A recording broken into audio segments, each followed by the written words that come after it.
Halo Sobat Belajar, dengan Kak Mega nih di sini. Udah tau ya, kalau ada Kak Mega nih kita belajar mengenai apa sih? Kak Mega akan ngajak Sobat Belajar di rumah untuk sama-sama kita pelajari materi dalam pembelajaran ekonomi nih. Nah, sebelum masuk ke materi, Kak Mega punya gambar nih, atau ilustrasi di belakang Kak Mega. Ini ada dua gambar gadget ya, atau smartphone. Nah, pasti nih Sobat Belajar di rumah, hampir semuanya nih gadgetnya udah versi terbaru kali ya, atau bahkan yang udah pada canggih-canggih banget nih. Bahkan handphonenya itu udah bukan handphone-handphone yang biasa lagi, tapi pasti sudah beralih ke smartphone nih. Nah, adanya barang elektronik dan teknologi-teknologi canggih yang ada di Indonesia ini sudah makin merajalela ya, udah makin banyak nih di sekeliling kita.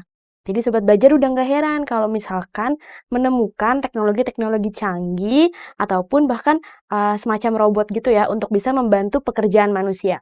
Bahkan ya di beberapa sektor industri, di pabrik gitu, udah menggunakan nih teknologi robot. Jadi teknologi manusianya masih tetap digunakan, cuman sudah dibantu dengan adanya teknologi robot. Nah, Sobat Belajar, tahu nggak sih adanya gadget, smartphone kayak gitu ya, laptop atau PC ataupun tadi teknologi robot itu dihasilkan dari mana sih? Indonesia dapatnya dari mana? Sementara yang kita tahu ya Sobat Belajar, Indonesia ini masih minim untuk bisa menghasilkan teknologi-teknologi canggih. Nah, kira-kira Sobat Belajar tahu nggak nih, barang-barang yang Sobat Belajar pakai untuk sehari-hari, untuk belajar, atau untuk melihat-lihat berita gitu setiap pagi ataupun sore, ataupun menonton kartun gitu ya, menggunakan televisi. Apalagi sekarang televisi ini juga sudah berbasis Smart TV, yang bisa disambungkan ke aplikasi gitu, untuk bisa menyetel video. Nah, itu kan udah makin canggih ya, teknologi yang ada di sekitar kita dan yang ada di rumah Sobat Belajar pasti di rumah nih. Penasaran gak sih kira-kira teknologi itu didapatkan dari mana ya? Kok Indonesia bisa punya sih teknologi-teknologi canggih seperti itu? Padahal Indonesia ini masih minim loh teknologi-teknologi canggih. Dalam artian Indonesia masih minim nih untuk bisa memproduksi beberapa macam alat-alat elektronik yang sudah berbasis tadi smart TV ataupun smartphone. Penasaran gak sih kalau Sobat Belajar mau upgrade smartphone-nya ini didapatkan dari mana? Nah, daripada penasaran, simak ya video penjelasan Kak Mega sampai akhir. Nanti akan sama-sama kita bahas dari mana nih asalnya smartphone canggihnya Sobat Belajar dan smart TV-nya Sobat Belajar yang ada di rumah. Nah, daripada penasaran, disimak ya video penjelasan Kak Mega sampai akhir. Sobat Belajar, karena belajar sekarang mudah, ayo belajar. Jangan lupa belajar, karena sekarang belajar itu mudah. Ayo belajar! Nah, Sobat Belajar, tadi Kak Mega sempat cerita di awal ya, mengenai smartphone, smart TV, dan beberapa macam barang-barang elektronik yang udah semakin canggih nih. Nah, pertanyaan yang mau kita jawab bareng-bareng, dari mana sih asal-muasalnya barang-barang elektronik tersebut yang sudah makin canggih dan sering kita gunakan nih untuk bisa membantu segala aktivitas kita sebagai manusia sehari-harinya. Nah, ini masih erat kaitannya dengan materi yang mau kita bahas nih Sobat Belajar. Pada kesempatan kali ini, Kak Mega akan ngajak Sobat Belajar untuk membahas mengenai pengertian dan manfaat dari perdagangan internasional. Nah, seperti biasa nih, Kak Mega punya kata-kata semangat dulu nih buat Sobat Belajar di rumah. Biar belajar itu makin semangat, biar kita tuh belajarnya enjoy ya. Jadi Sobat Belajar tuh nggak ngerasa terbebani, ataupun nggak ngerasa moodnya tuh jadi semakin apa ya, ibaratnya nggak ada gairah gitu untuk belajar. Nah, ini Kak Mega punya quotes-nya dari Helen Keller yang bunyi dari quotes-nya itu, Anda tidak akan pernah belajar sabar dan berani jika di dunia ini hanya ada kebahagiaan. Nah, jadi kalau misalkan Sobat Belajar itu nggak mendapatkan atau nggak merasakan yang namanya kegagalan, Sobat Belajar tuh nggak akan bisa melatih kesabarannya Sobat Belajar. Nggak akan bisa menjadi manusia yang sabar, manusia yang hebat gitu. Karena sejatinya manusia itu hebat dari berbagai macam proses-prosesnya gitu yang sudah dilalui. Nah, dari berbagai macam prosesnya tersebut, pasti nggak luput dari namanya kegagalan ya. Karena sebelum Sobat Belajar mencapai suatu target atau mencapai suatu kesuksesan gitu, pasti ada banyak sekali rintangan di belakangnya. Pasti ada banyak banget nih batu kerikil yang akhirnya menjadi landasannya Sobat Belajar untuk bisa mencapai suatu goals tertentu. Nah, gitu ya Sobat Belajar. Jadi jangan berkecil hati kalau misalkan untuk saat ini Sobat Belajar itu belum mendapatkan suatu impian yang Sobat Belajar uh, idam-idamkan atau belum mendapatkan rasa kebahagiaan yang utuh gitu. Karena suatu saat nanti pasti semua itu akan datang, tinggal menunggu waktu yang tepat aja ya. Oke, pertama-tama Kak Mega akan kenalin sama Sobat Belajar tentang apa sih itu perdagangan internasional. Nah, ini udah menjawab ya terkait pertanyaan kita di awal, dari mana sih smartphone, smart TV, ataupun barang-barang elektronik yang sudah semakin canggih itu berasal dari perdagangan internasional ini. Karena Indonesia ini masih minim ya untuk akhirnya bisa memproduksi alat-alat elektronik yang berbasis tinggi teknologi tersebut nih, smart TV ataupun smartphone tadi. Nah, ini kita lihat dulu ya. Apa sih itu perdagangan internasional? Perdagangan internasional atau international trade dapat didefinisikan sebagai kegiatan transaksi dagang antara satu negara dengan negara lain, baik mengenai barang-barang ataupun jasa-jasa, dan dilakukan melewati batas daerah suatu negara.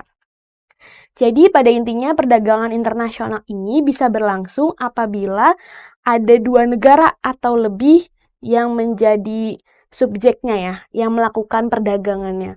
Seperti layaknya kita nih sebagai manusia atau sebagai individu, kita bisa melakukan perdagangan kan ya. Nah, negara juga bisa loh melakukan perdagangan.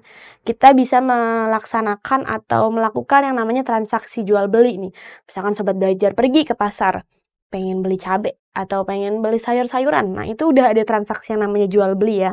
Bertemu dengan pedagang dan kemudian terjadi namanya proses tawar-menawar, terus kesepakatan harga dan proses jual beli tersebut bisa terlaksana dengan baik.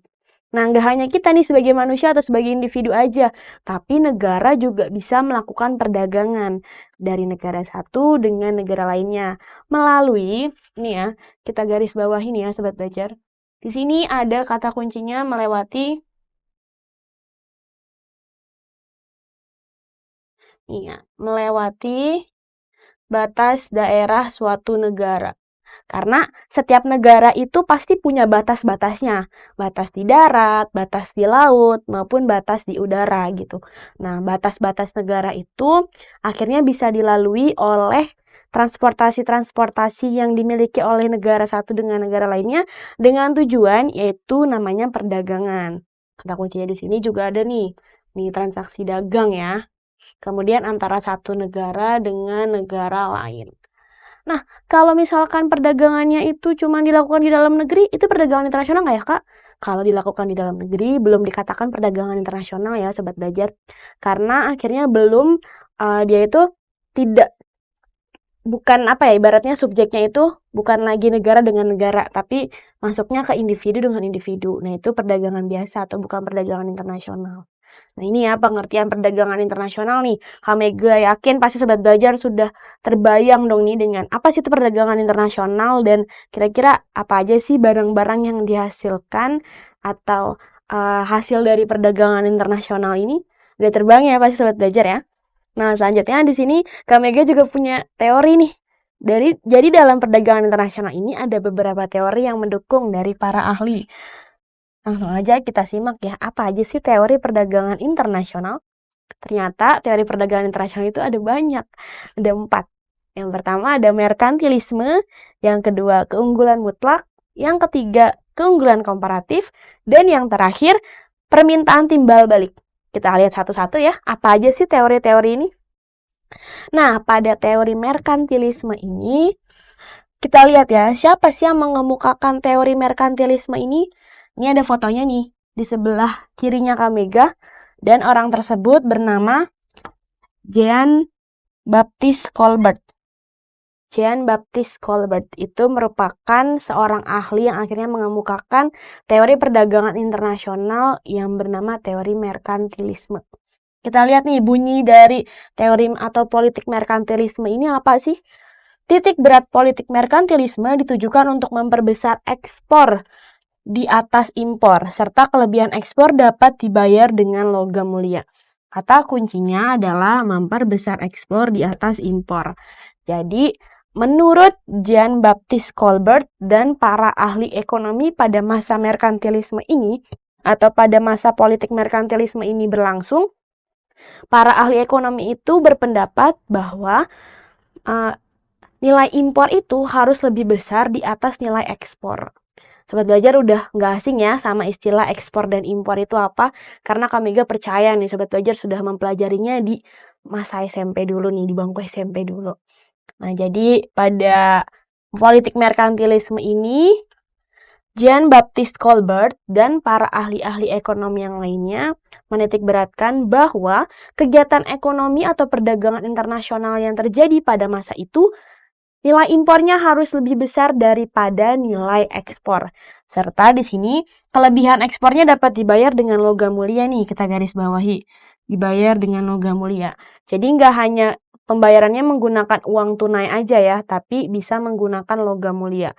Karena yang sama-sama kita ketahui ya Sobat Belajar, logam mulia itu merupakan mata uang atau suatu alat pembayaran yang mempunyai nilai intrinsiknya itu sama dengan nilai nominal.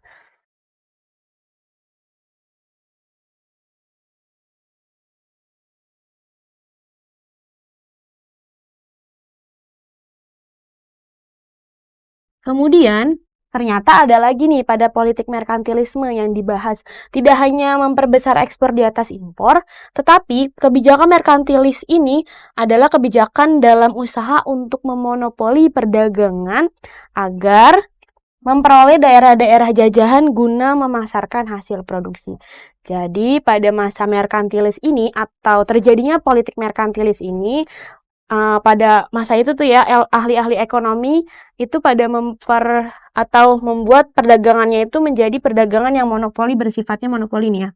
Monopoli perdagangan. Supaya apa sih? Supaya bisa memperoleh nih daerah-daerah jajahan. Kalau misalkan para ahli ekonominya ini sudah bisa memperoleh daerah-daerah jajahan dan negara-negara itu menjadi negara jajahan, negara-negara yang menganut merkantilisme ini, maka nantinya negara-negara yang menganut politik merkantilisme ini bisa memperluas hasil produksinya. Makanya di sini ditekankan memperbesar ekspor daripada impor. Ini tujuannya nih. Ini goals utamanya ya. Dengan caranya adalah ini. Berarti ini caranya. Caranya memonopoli perdagangan untuk bisa mencapai goals atau tujuan utamanya yaitu memperbesar ekspor di atas impor. Karena kalau sudah banyak negara-negara yang takluk atau sudah berada di bawah jajahan negara-negara yang menganut politik merkantilisme ini, maka negara-negara yang menganut politik merkantilisme bisa dapat dengan mudah nih mengekspor hasil-hasil produksinya sehingga nanti nilai ekspornya bisa lebih banyak atau di atas dari nilai impornya. Gitu ya Sobat Belajar, ini merupakan pembahasan mengenai perdagangan internasional, politik merkantilisme. Selanjutnya, keunggulan mutlak. Kita lihat bagaimana bunyi teori keunggulan mutlak pada perdagangan internasional ini. Nah, kalau tadi merkantilisme itu diadopsi atau dikemukakan oleh Jean Baptiste Colbert, kalau teori keunggulan mutlak ini dikemukakan oleh Bapak Adam Smith. Nah, Bapak Adam Smith ini merupakan bapak ekonomi dunia ya.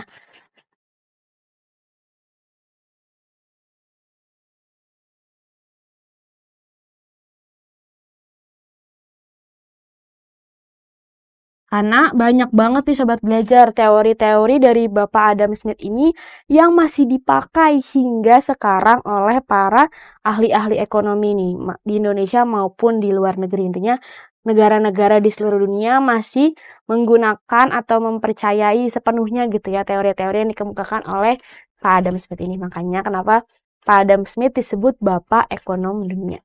Kita lihat nih, apa sih bunyi dari teori keunggulan mutlak yang dikemukakan oleh Pak Adam Smith? Keuntungan mutlak diartikan sebagai keuntungan yang dinyatakan dengan banyaknya jam atau hari kerja yang dibutuhkan untuk membuat barang-barang produksi. Nah, di sini ditekankan adalah banyaknya jam atau hari kerja yang dibutuhkan untuk membuat barang-barang produksi. Jadi, pada perdagangan internasional di masa teori keunggulan mutlak ini sedang jaya-jayanya gitu ya, atau beberapa negara yang mempercayai atau mengadopsi teori keunggulan mutlaknya Pak Adam Smith ini, dia akhirnya membuat jadwal jam atau hari kerjanya itu dibuat seefisien mungkin sehingga nantinya bisa menghasilkan barang-barang produksi juga yang banyak gitu. Jadi barang-barang produksi dengan jumlah yang maksimal ini dapat diproduksi ketika jam atau hari kerja ini jumlahnya itu seefisien mungkin.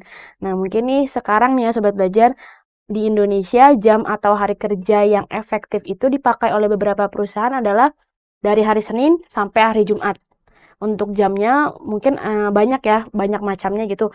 Ada yang dari jam 7 pagi sampai jam 5 sore, atau bahkan ada yang dari jam 8 sampai jam 6 gitu kan. Intinya dalam satu hari itu setiap karyawan itu punya kewajiban untuk bekerja selama 8 jam. Nah, perhitungan jam kerja itu yang sekarang digunakan oleh pemerintah Indonesia gitu untuk bisa memaksimalkan hasil produksi Indonesia, itu juga ada kaitannya atau ada yang melatar belakanginya itu dari teori keunggulan mutlak ini nih.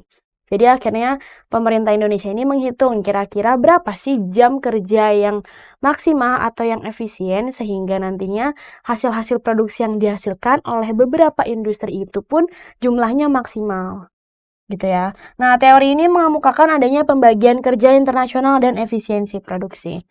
Nih, pembagian kerja internasional dan efisiensi produksi. Ini masih ada kaitannya dengan jam kerja. Jadi, ini goals-nya. Ini goals-nya. Nah, kemudian caranya gimana sih untuk bisa mencapai goals-nya ini, yaitu efisiensi produksi dan pembagian kerja internasional dengan cara ini. Menentukan bagaimana banyaknya jam atau hari kerja para karyawan atau para pekerja di suatu negara tersebut sehingga bisa membuat barang-barang hasil produksinya itu secara maksimal. Nah, ini caranya ya Sobat Belajar. Gitu ya. Nah, ini teori yang dikemukakan oleh Bapak Adam Smith mengenai teori keunggulan mutlak.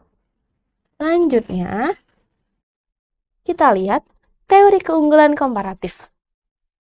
Kalau tadi keunggulan mutlak oleh Pak Adam Smith, kalau keunggulan komparatif oleh Pak David Ricardo. Nih Kak Mega, garis bawahi ya biar Sobat Belajar ingat nih, siapa sih pencetus atau yang mengemukakan yang teori keunggulan komparatif ini? Jangan sampai ketukar ya, kalau tadi keunggulan mutlak, kalau ini keunggulan komparatif. Kita lihat nih, bunyi dari teori keuntungan atau keunggulan komparatif ini tuh apa sih? Keuntungan komparatif terjadi bila suatu negara lebih unggul terhadap kedua macam produk yang dihasilkan dengan biaya tenaga kerja yang lebih murah jika dibandingkan dengan biaya tenaga kerja di negara lain. Nah, David Ricardo pada teori keunggulan komparatif ini menyempurnakan teori sebelumnya oleh Adam Smith yang berbunyi keunggulan mutlak ya.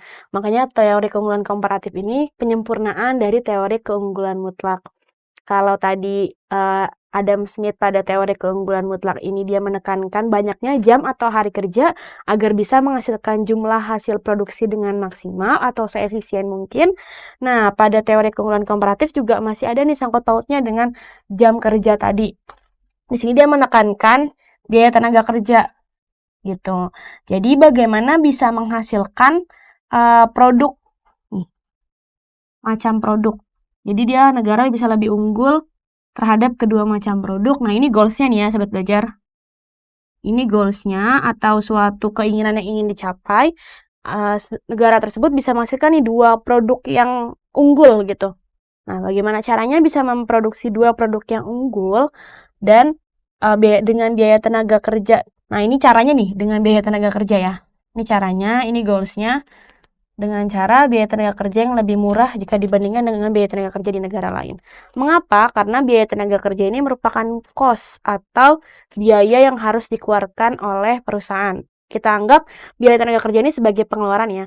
Nah, setiap perusahaan itu kan pasti harus menekan jumlah pengeluarannya agar tidak melebihi jumlah pendapatan. Makanya, biaya tenaga kerja ini juga patut diperhitungkan oleh beberapa perusahaan di suatu negara sehingga biaya tenaga kerja ini tidak sampai overload gitu atau tidak sampai berlebihan dari batas wajar atau batas minimum atau batas maksimumnya gitu ya di suatu negara.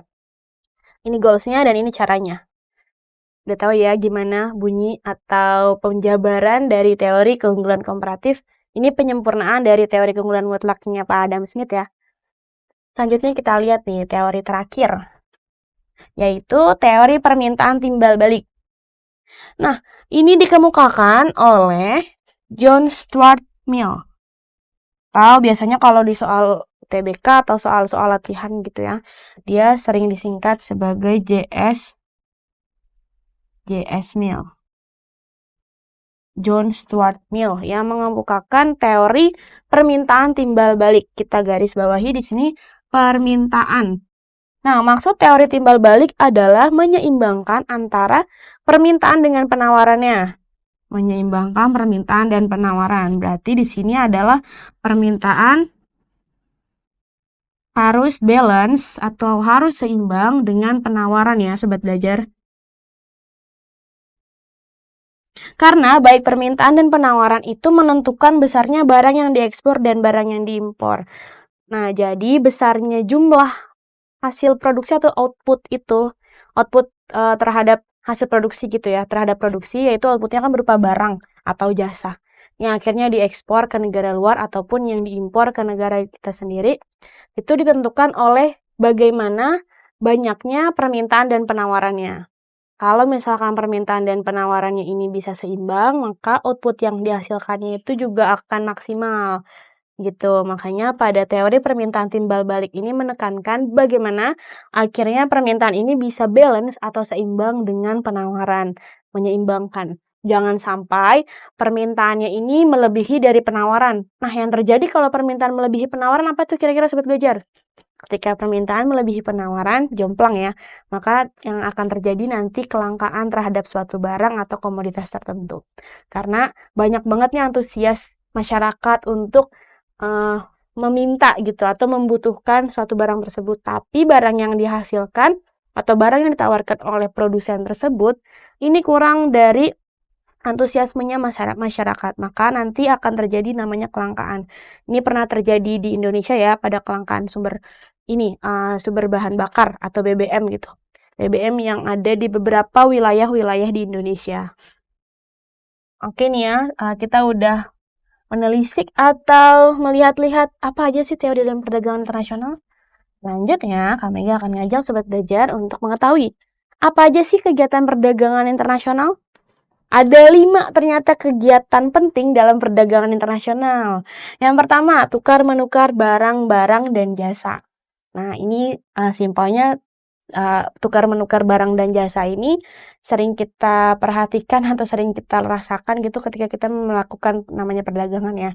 Jadi ketika sobat belajar membeli suatu barang atau komoditas, maka produsen tersebut menukarkan barangnya sobat belajar ke sobat belajar sebagai konsumen. Nanti sobat belajar memberikannya berupa uang sebagai alat pembayaran.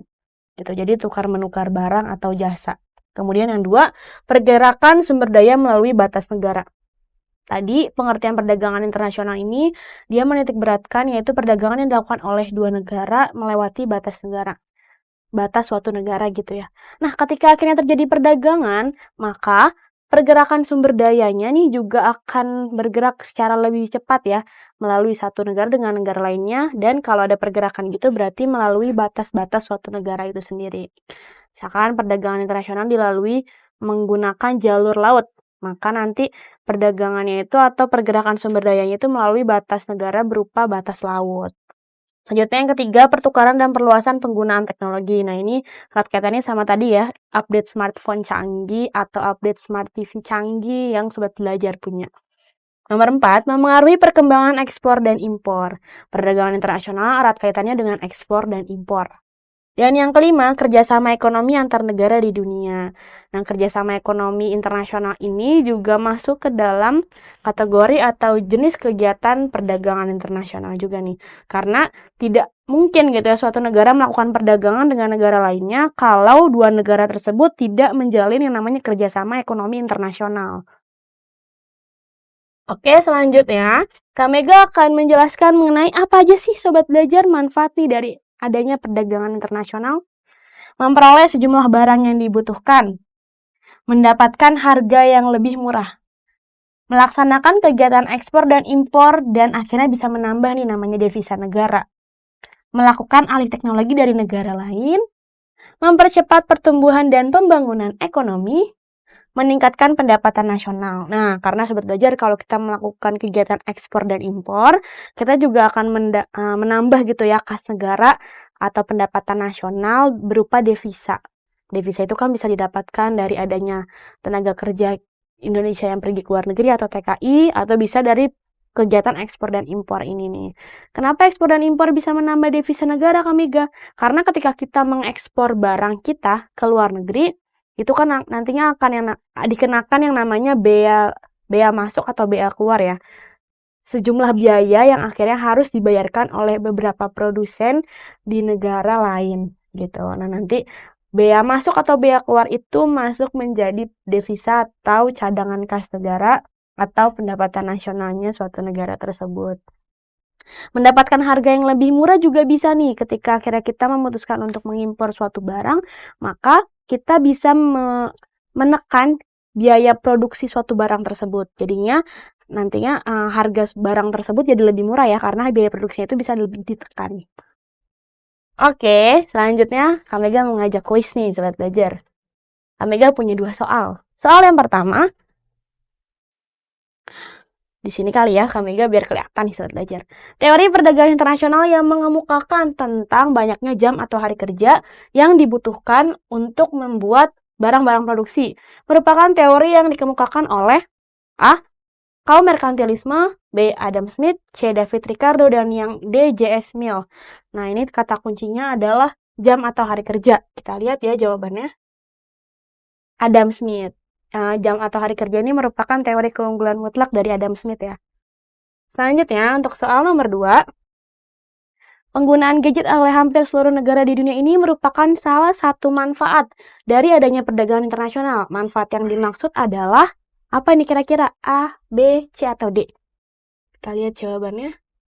Yang D, melakukan alih teknologi dari negara lain. Karena kata kuncinya adalah gadget gitu. Gadget merupakan kan teknologi ya. Makanya adanya gadget ini merupakan alih teknologi dari negara satu dengan negara lain. Gimana Sobat Belajar? Pembahasan mengenai perdagangan internasional dan latihan soalnya Sobat Belajar jadi lebih mudah dan lebih paham kan ya tentang apa sih itu perdagangan internasional dan apa aja manfaat yang dirasakan oleh negara Indonesia dengan adanya perdagangan internasional ini. Nah Sobat Belajar, karena belajar sekarang mudah, ayo belajar! Jangan lupa belajar, karena sekarang belajar itu mudah. Ayo belajar!